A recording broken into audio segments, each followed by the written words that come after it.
Hey guys, welcome back to Chaotic TV. We are on Daybreak now in Game 2 of this Best of 3 series from Group D of IronSquid Chapter 2. And in the top right we have the Green Terran playing for Team Caront Esports. He is Lucifron.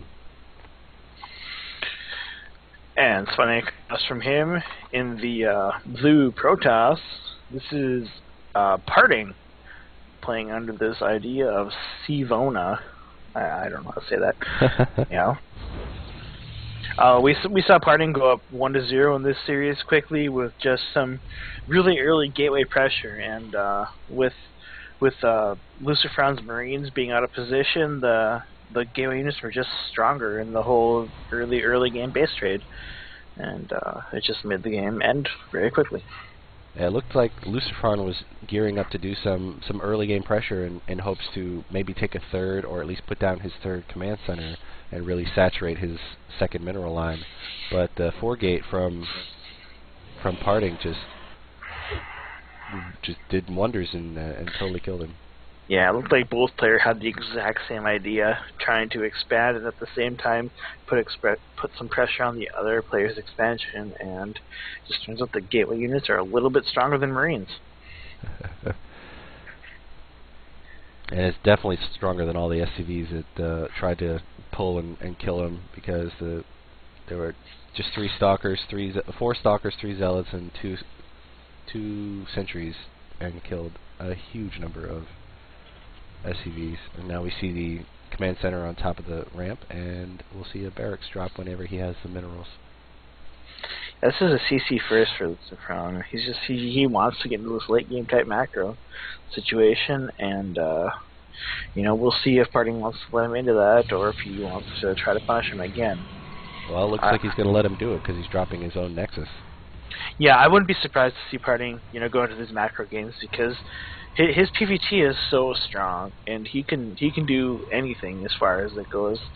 I mean, this whole Templar builds with some really incredible size storms is kind of, a lot of what these Korean Protoss players, they really go to those size storm play, and it's just incredible. And we have a little variation from Lucifron in this build compared to his last one. It's still command center first and the barracks, but instead of building another barracks, he built a refinery, and he's actually getting gas. So yeah, I mean, I guess we'll see. I mean, either a tech lab, or even more rarely, we'll see a factory go down. And we have another barracks coming down, actually. It's not very often you see mech come into play for these early game type things, but to defend, siege tanks is really strong. I mean, you can't attack with just like zealots and sentries, or sentries and stalkers against siege tanks. So, I mean, it's a really strong defense if you want to go into that. Otherwise, just plain Marauders. Marauders are really good against Protoss. And we have a factory for Lucifron right now. Him being a European player, he does play on the European ladder, which is known for having a very different type of style. And we'll see how it matches up against Parting in this game. Yeah, we might see some Hellions come out, actually, because some early game Hellions has kind of came into favor a little bit in TVP, just to take the map control, and if the opponent is being really greedy, you can sneak in against no defense and take out a bunch of workers with just Hellions. Oh, that's a very, very good point. I mean, there's no wall off from Protoss against Terran, most likely, and so Hellions could have free reign up this larger than normal ramp, or at least larger than we saw on Cloud Kingdom ramp. Interestingly enough, we're seeing a tech lab, and he's going for some Banshees here. All right. There's going to be Cloak, probably not, but Banshees are still strong harass units, and this is a pretty good map for it. There's a lot of dead space around the main and the natural. You can just kind of go back and forth, avoid the stalkers, and just pick off probes as you see fit. And Parting decided, hey, let's go for a third Nexus, and he's going to probably be... I wonder if Lucifron's first initial Banshee route will take him by that third Nexus. And he does have enough gas to start Cloak if he wants, and he does, right off the bat. All right. Then this is a very delayed Cloak Banshee build, it looks like. Yeah, and with this many Nexuses and no Robo, I mean, usually we see 2 bases, no problem. few gateways, and a robotics started right away. But instead of the robotics facility, he went straight into a third nexus. And this is going to be, you know, like a big advantage for Lucifron. This is not what you're used to seeing.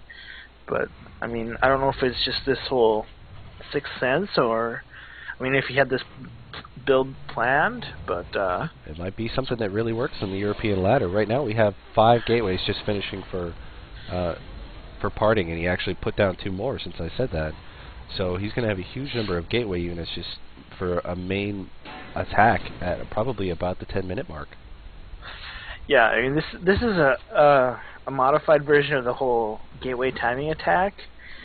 Instead of adding a an attack upgrade or blink, he's just putting a third base on, and it's going to allow him to create a ton of gateway units. But at the same time, he is not ready at all for this cloaked banshee attack that's coming in. Well, he's not cloaked yet. The upgrade just now finishes, and the banshee's already taken a little bit of damage and been spotted by a stalker. And if these sentries were still there, he could have taken out a number of them. But right now, he's so far gotten 3 probes, and he's pushing across the map with his own sentries. And that forward pylon has already warped in a number of stalkers to. That's weird. His response was a little slow. He probably, I don't know if he had enough gas. I wasn't exactly looking at that tab, but it took him a little bit to put down even the robotics facility here, which is, you know, the 2 responses you can have is make a forge and make cannons, or drop the robotics facility and get the observer out. Both take about the same amount of time to complete, but with 3 bases, the robotics facility observer route is going to be a little bit cheaper. 1 bunker goes down in this initial push by parting, and he's waiting for this pylon to drop before he warps in 2 more zealots for tanking ability, I'm sure. Or I guess he's not warping in anything just yet. He's got a supply block Lucifron with this supply depot kill, but he pulls back in the last time. And the Banshee is still wreaking havoc. 20 probe kills on it. It's about to run out of energy. No observer needed at all, and it finally gets picked off by these stalkers. And the observer pops out right now. Yeah, this 3 bases versus 2 thing, I mean, it shows the power of a strong economy early on. You can support as many gateways as you want, practically. 31 workers killed by these 2 Banshees. That's kind of ridiculous. Yeah, this is like I mean, a really close game. It's 2 opposing styles just clashing head-to-head, and it's anyone's game at this point, to be honest. With that many workers killed, it's really evened up the amount of power that the parting has in this matchup. And Lucifron, he's turtled up. He's got his 2 bases saturated. He's got his upgrades going. He's got everything he wants so far. Yeah, and it's just a matter of siege tanks coming out of him right now. And parting is just trying to replenish his Nexi, like his worker count, because he was down 54 to 36. He's now 54-44, so he's already caught up 2 waves worth of probes, and he continues to push in towards Lucifron with a little lower than supply, but that's only in worker supply. The armies are about even. Yeah, I mean, we see the power force fields here. He's just force fielded off these bunkers. Well, the very front bunker anyway, so there's no repairs on that. And now he's warded off all of these SCVs, so he can keep picking them off while the main army has to wait in the back, and he just keeps killing all these SCVs up front. And you don't do the Immortal Sentry push without good force fields, so he just knows how to use them even when he's just gateway pushing. Yeah. But we do see Lucifron holding back and not wasting his units unnecessarily. He made sure to stay in range of the bunkers with most of his units, even though Parting didn't commit that far in. He didn't want to lose stuff any more than he had to, and we found it was quite an even trade here. And we're going to move on a little farther into this game. But with 3 bases up, Parting is going to have the advantage when you go mid to late game here. Yeah, Lucifron, unlike all the Koreans I've seen so far today when casting, he has not put up a third in main base command center to start muling even more, and he's actually doing a big push across the map with just simply Marine Marauder Medevac against Parting's third, which is already warping in 3 zealots. That's kind of ridiculous that he knows that something's coming. Yeah, it's just, I mean, he has the watchtower. He might have seen a little bit of it, but I mean, after what just happened, he kind of has an idea that all those units that he produced to defend with They have nothing to do, so here they come to counterattack. And he's brought some SCVs with it even, and... Wow, he knew that he was just going to be smoked by all those Marauders and their concussive shells, slowing down all of his Zealots and wiping out the what few Stalkers he had. He did not have enough behind those Zealots for them to... I mean, they're tanking, yes, but what are they tanking for? Almost nothing. So Lucifron takes game 2 with a tap out from Parting from Chaotic TV. I am KO. This is Eclipse. And we will see you in game 3 of this series, tied 1-1 between the Protoss and the Terran, Parting and Lucifron, respectively. See you soon.